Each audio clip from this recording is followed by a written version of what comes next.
What a dramatic game of football have we just watched. The African Cup of Nations finals, as intense, as dramatic, as competitive, with moments like it's supposed to be. Yeah, it's supposed to be as intense. Senegal wins 1-0 against Morocco and wins their second African Cup of Nations crown. Very, very well deserved.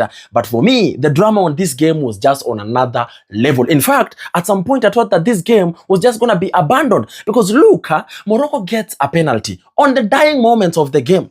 And you're thinking, after scoring that penalty, that is it, the game is going to end. And then it is a controversial penalty. All of a sudden, I would see Senegal players, protest. They are protesting. The fans all over. It becomes dramatic. The game is stopped. Then the next moment I'm seeing Senegal players going into the tunnel, abandoning the game. But again, thanks to the leadership that is inside Sadio Mane, he goes to the changing room, convinces his team, and brings the team back to the pitch and tells them, you know what, we can still believe. Who told you that the game is over? Because you are still playing a penalty. You never know what's going to happen. But honestly speaking, you ought to feel it for Brahim Diaz.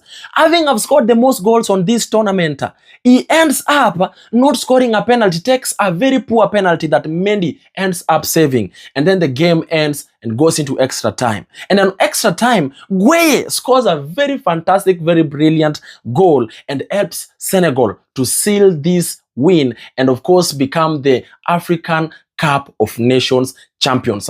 And to be honest with you guys, like I told you, honestly speaking, Senegal deserved this win. Senegal were a better team throughout the entire tournament. And I've always told you guys, for me, Senegal was the favorite because the way they have been playing, the way they are pressing, the way they have got a teamwork, the way they have got quality good players, honestly speaking, they deserve to have won this African Cup of Nations. And for me, Sadio Mane has to be the man of the tournament. That act he did there, from convincing his team from embarrassment to heroism, that is what we need in sports. That is sportsmanship.